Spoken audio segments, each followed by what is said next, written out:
In 1492, Columbus sailed the ocean blue.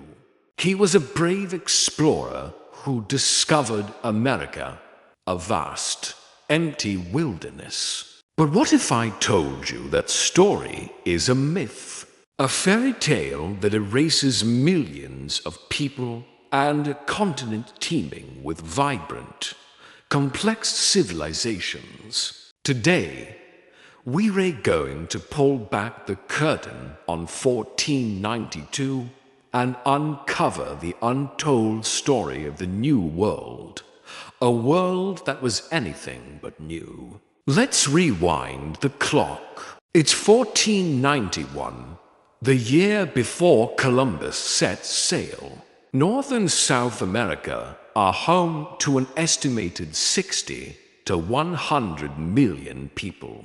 That's more than the entire population of Europe at the time. This wasn't a sparse, untamed land.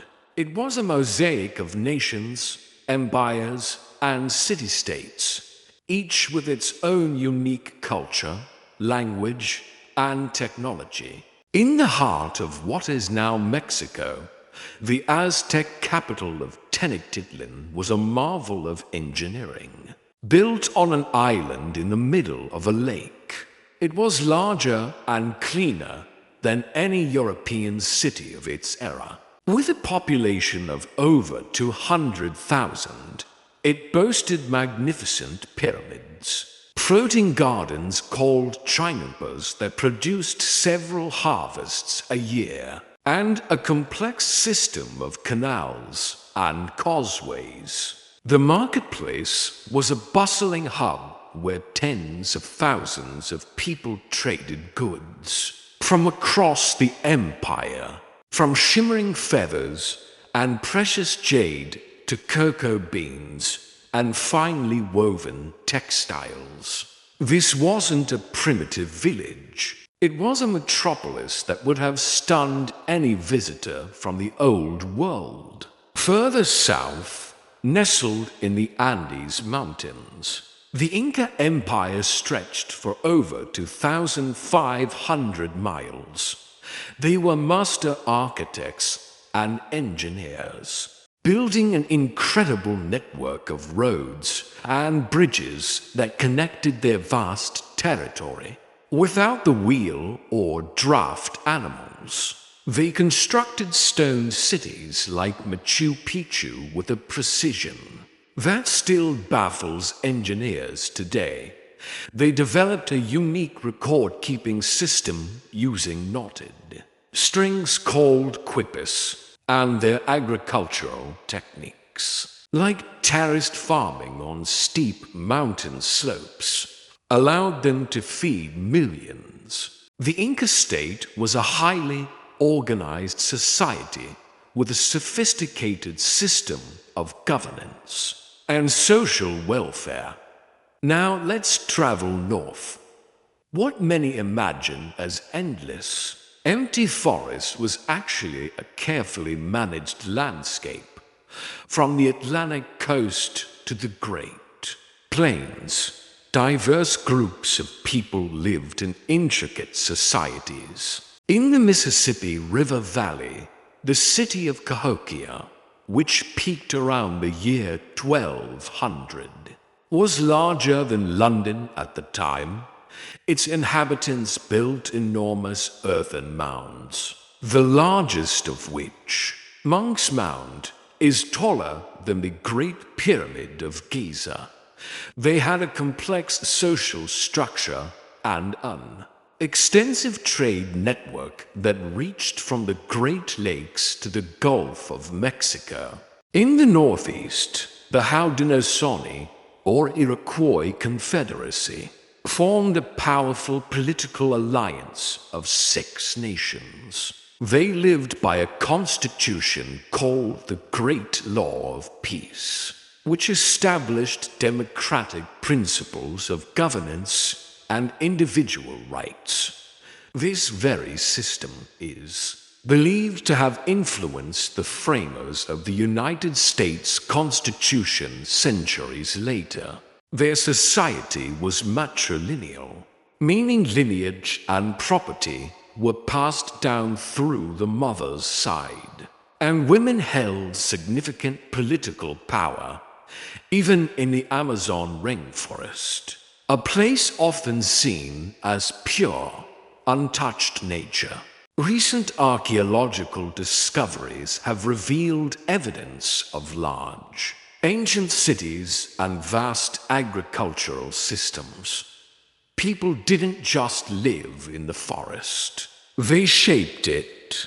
They created nutrient-rich terra preta, or dark earth, to support farming, and managed orchards of fruit and nut trees. This wilderness was, in fact, a garden on a continental scale.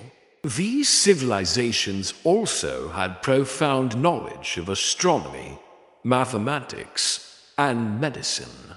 The Maya, for example, developed a calendar more accurate than the one used in Europe at the time, and had a sophisticated understanding of the concept of zero. Indigenous peoples across the Americas had a deep botanical knowledge, using thousands of plants for medicinal purposes, many of which form the basis of modern pharmaceuticals today. So, when Christopher Columbus and his 3 small ships washed ashore in the Bahamas in October 1492, he didn't stumble upon an empty land. He stumbled into a world that was already ancient, densely populated, and incredibly diverse. He wasn't a discoverer. He was an intruder. The narrative of discovery serves a purpose. It justifies the colonization that followed by portraying the Americas as a vacant, primitive land. European powers could frame their conquest as a noble mission to bring civilization and Christianity to savages.